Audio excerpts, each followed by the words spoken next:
when you're dating someone, what is a deal breaker? A deal breaker is, well, I mean, I've dated so many crazy guys. I dated a guy with like night terrors who used to wake up and be like, I'm dead. And I'm like, like, no, there are no deal. I'm like, until I'm like, you know what I always said?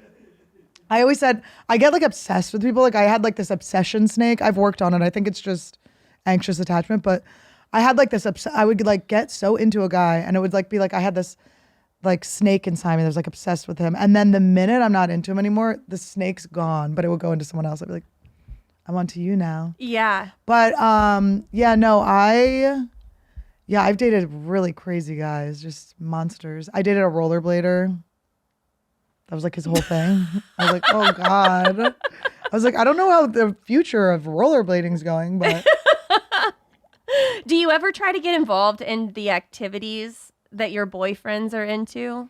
I think I create new activities with them, but I definitely am a girl who like lets my boyfriend do the playlist. Like I'm not gonna like force music on anyone. They can do. Yeah. I always let a boyfriend have a playlist. And sometimes you bring like a new song into a new relationship. There's like a rollover song. Yeah. And you go, oh, I know this song. And they're like, your ex-boyfriend got you into that music. Clearly. Sure. Yeah. It's on the playlist. Yes. I have a sex playlist. And good. when I play it, like my current boyfriend, first thing he said, he was like, how many times have you had sex to this sex playlist? And I'm like, I actually created this for us, believe it or not. Did you? I really did. Are you just saying that because he's watching? No. She's looking at me with eyes like, stop, bitch.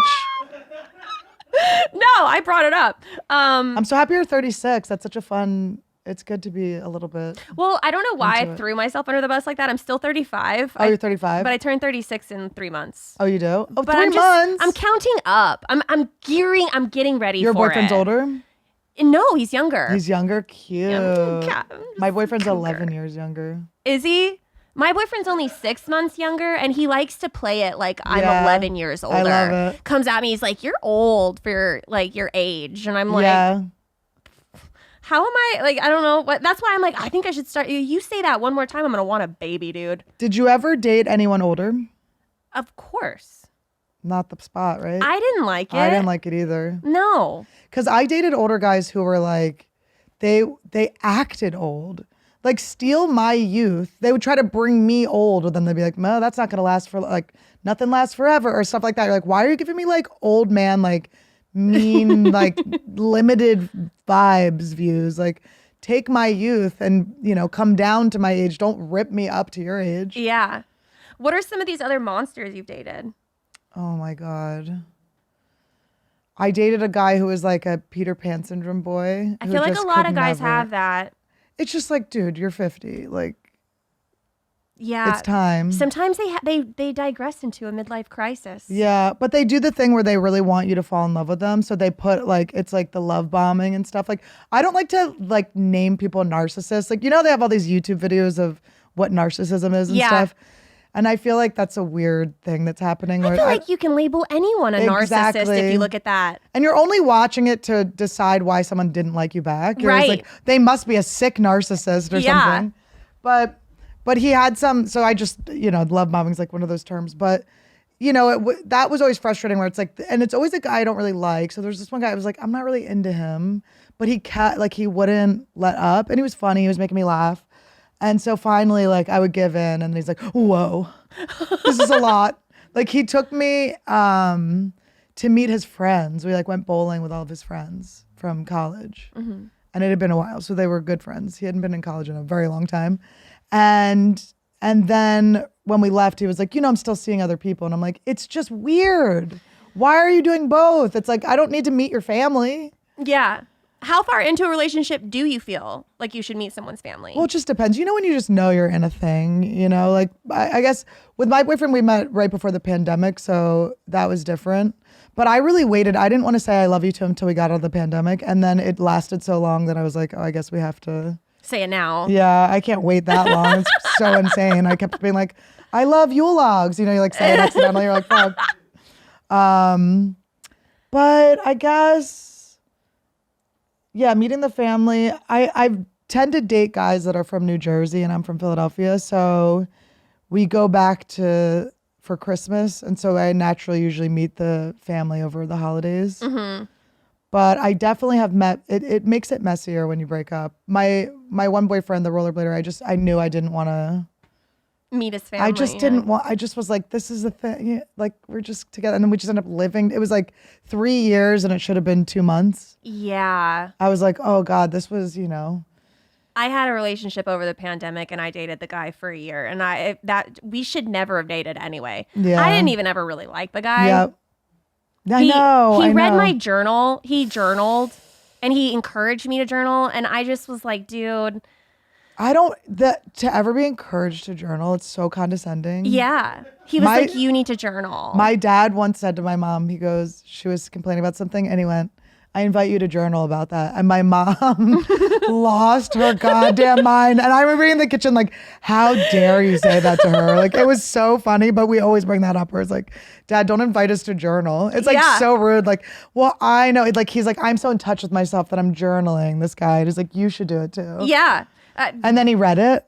So I left one day, and I had journaled. He had previously, a couple days before, told one of his best friends who was wanting to break up with his girlfriend but didn't know if he should. So this guy that I was dating encouraged his friend, well, why don't you make a pros and a cons list and then you can weigh them out? So when this motherfucker invited me to journal, I made a pros and cons list. And my pros list was like a list of 4 things, like he's a man. He has eyeballs. His abs are okay. Yeah. And then my list of negative things went on for like 3 pages. Yeah. And it's like, he's not European. Like, it was like things that he could never change about himself. And so I went grocery shopping, and when I came back, he was bawling his eyes out. It's like, stop. I know. And I'm like, there's such a thin line with the crying too with guys. It's like, I don't want a guy who doesn't cry, but it's like, oh, I had a guy who had lesbian moms and he cried constantly. I was like, you need a dad. Sucked on too many nipples. I'm like, do you want to borrow? Yeah, exactly. I'm like, you need to borrow my dad. Yeah. So this guy ended up having a full-on mental breakdown. And then when I was like, what happened? He's like, I read your journal. But how low self-esteem for him that he can read those words and cry so hard about himself. Like, be a man. Yeah. You can cross that one off the pros. He also needed to hear a lot of those things about himself. Yeah. So it resonated. Yeah. And I think he was so hurt because he didn't realize that he was such a shitty person. Yeah. And so then he made it very easy to break up. He just moved out. Yeah. Like 3 days later, he was completely gone. And I was like, thank you. I should have done always this just earlier. leave. Like, I always break up with like this one guy was living in my apartment, and it was like my apartment I got through my friend. It was such a cool apartment. Los Feliz was so beautiful and so cheap. And I was like, I'm just going to move to New York for a couple months. And I go, I'm going to Airbnb the place. He's like, I'll help you with it. So then I get an Airbnb. And it was like my friend who was in trouble. My friend was like, my wife's an alcoholic and she keeps driving with the kids. Like, we need to move out. And I go, oh my God, I have a great apartment for you. You can take it for the next couple months. And so I keep trying to get my ex in touch with him. And then finally it turns out my ex was squatting. He was squatting, but he was such a loser. I feel bad because he's a nice boy, but it's like it was like he never could like get his life in order. Like, he was always looking to me to like save him. Oh. That's what I love about my boyfriend. He's just like a full human. Yeah. Like, doesn't need me for anything. It's just like, oh, this guy his mom had like a second job so she could send him money without his stepdad finding out. He was 30. Oh, man. It's like, get a life. He also would tell people he was a comedian, but he wasn't. Oh, God. He had done one open mic, and I was a professional. I had a TV show on E! At the time. I was a professional television host and comedian. I was touring and stuff. I was like, we ran into his friend. He goes, what do you guys do? He goes, oh, we're comedians. I'm like, no, we're rollerbladers.